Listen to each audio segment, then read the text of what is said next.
안녕하세요. 구들사랑연구소입니다. 오늘은 경남 밀양에서 구들장 시공 사례를 말씀드려 보겠습니다. 먼저 아궁이 바닥과 함실 바닥 톱하기를 하였습니다. 불이 잘 들리면요, 뒤에 함실 바닥과 옆에 방바닥 마감 평가기의 단차가 약 800mm 이상 되어 불이 잘 들어갑니다. 이곳 구들 높이는 600mm 밖에 되지 않았어요. 함실 바닥과 아궁이 주위를 약 200mm 내려 톱하기 작업을 하였습니다. 이번에는 고래 개가리 만들기를 하였습니다.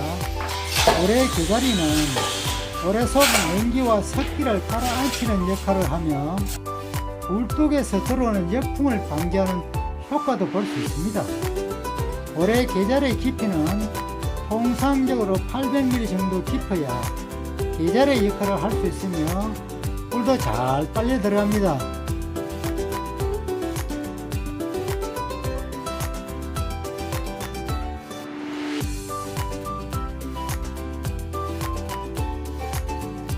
이번에는 고래바닥 석분 채우기를 하였습니다. 고래바닥 GL과 방바닥 에펠의 높이가 800mm면요, 고래바닥에 약 400mm 정도는 석분을 채워 고래바닥 다짐을 합니다. 고래바닥 다짐의 재료는 일반적으로 흙이나 자갈, 석분, 마사 등을 많이 사용하며 그 중에서 석분이 다짐하는데 치마가 덜 되고 아주 좋다고 할 수 있습니다.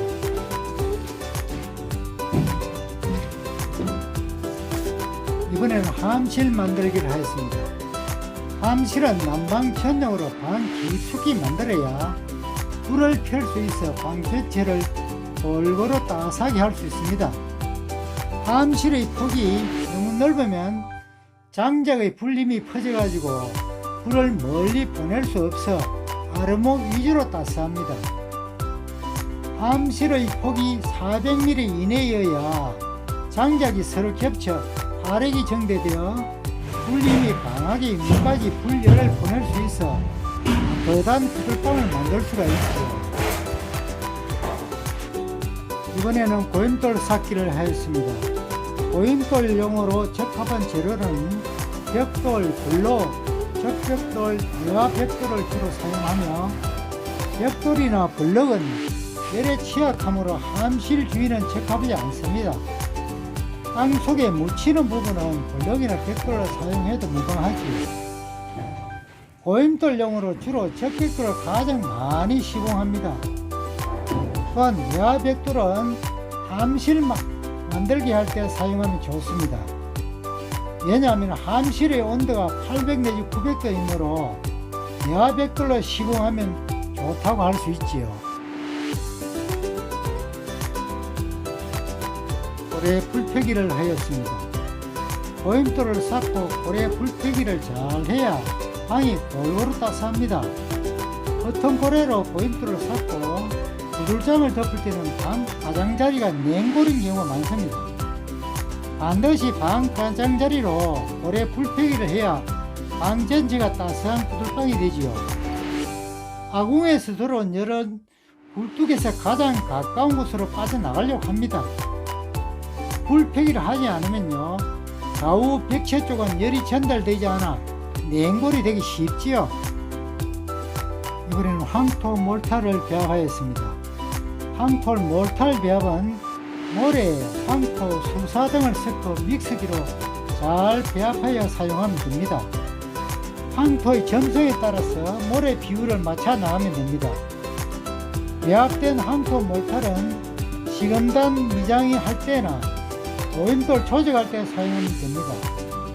황토가 들어가지 않고 시멘트로만 배합한 레미탈은요, 열에 취약하므로 옳은 방법이 아니라고 할 수 있죠.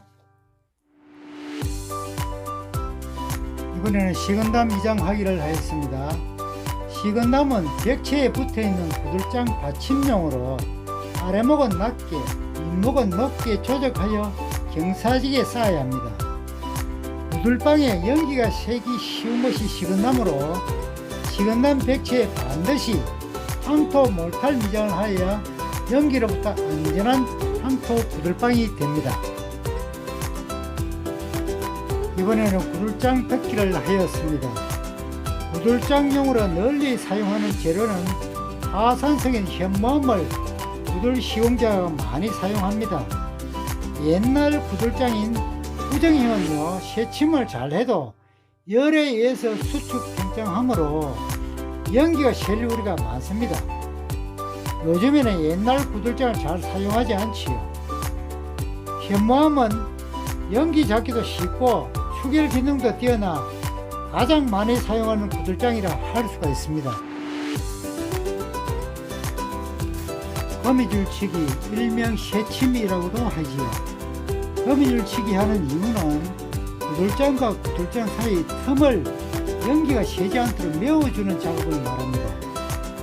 요즘 구들방은요, 창문이나 방문으로 환기가 되지 않고 기밀성이 좋아가지고 외부 공기가 들어올 수가 없어 연기가 샌다면요, 안전에 위해 요소가 됩니다. 거미줄 치기는 시간이 걸리더라도 꼼꼼히 연기 잡기를 해야 합니다. 아궁이에 약한 불을 떼면서 연기 잡기를 하면요, 쉽게 연기 잡기를 할 수가 있습니다. 장작의 올바른 사용과 보관법 몇 가지를 말씀드리겠습니다. 아궁이 장작은 수분 함수율이 낮은 바싹 마른 나무로 사용해야 연기도 적게 나고 목재의 발생도 적습니다.